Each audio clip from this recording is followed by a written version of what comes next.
My name is Jinting Wang from San Diego, California. What's that? Oh, yes. First, I would thank both of you. My question is also about growth and value. If you look at the business in this country, most of them, if not all of them, are cyclical to various degree. Certain businesses are, of course, more cyclical than other businesses. So when you buy a business or make a investment in stock, do you have a cutoff? Like if a business loses money in a downturn, we are not going to buy. If its earning begin to decline in a downturn, we are not going to buy. But if the earning growth slows down, then we can look at the business and make an investment. So do you have a cutoff in terms of this cyclical factor? And also, when you buy a business, in terms of the current PE ratio, also do you have a cutoff? Let's say if its PE ratio is more than 15, 16, we are not going to buy the business no matter how much the earning may grow in the future. And so basically it's about the growth and value. Yeah, we have, to answer your question directly, we have no cutoff whatsoever.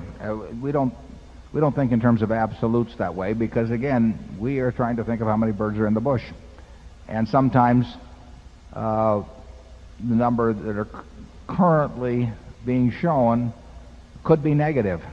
One of the best buys we ever made was in 1976 when we bought a significant percentage, what became through repurchases 50% of Geico, at a time when the company was losing a lot of money and was destined to lose a lot of money in the immediate future. And you know, the fact they were losing money was not lost on us, but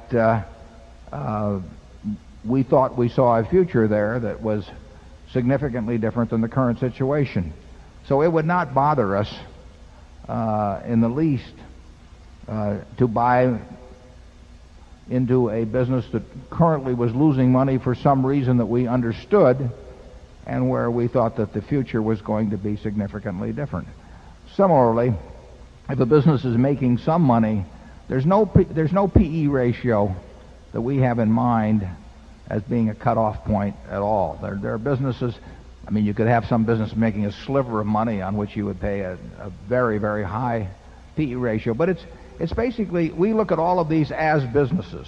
We are, for example, at Executive Jet, NetJets, we're losing money in Europe. Well, we expect to lose money in Europe getting established. So does that mean it's a bad thing to buy 100% of if you own the whole company, or 3% of if Executive Jet was a public company and you were buying into it?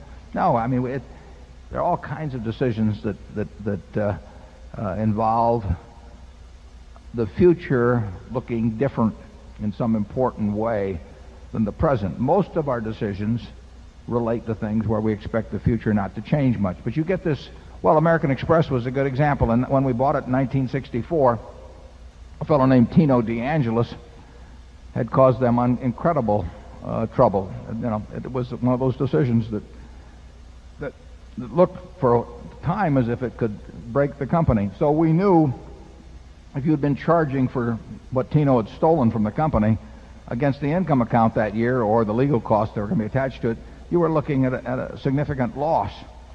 But the question was, what was American Express going to look like 10 or 20 years later? And we felt very good about that. So there are no arbitrary cutoff points, but there is that focus on how much cash will this business deliver, you know, between now and kingdom come. Now, as a practical matter, if you estimate it for 20 years or so, the terminal values get less important. So, but you do want to have in your mind a stream of cash that will be thrown off over, say, a 20-year period that makes sense discounted at a proper interest rate compared to what you're paying today. And that's what investment's all about.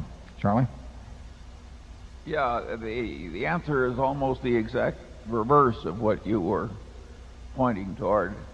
A business with something glorious underneath, disguised by terrible numbers that cause cutoff points in other people's minds, is ideal for us if we can figure it out.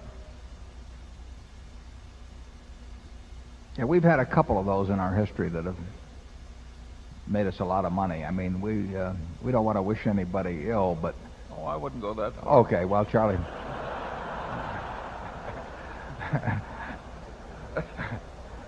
I think he's speaking for both of us. Okay, we'll move on to number 2.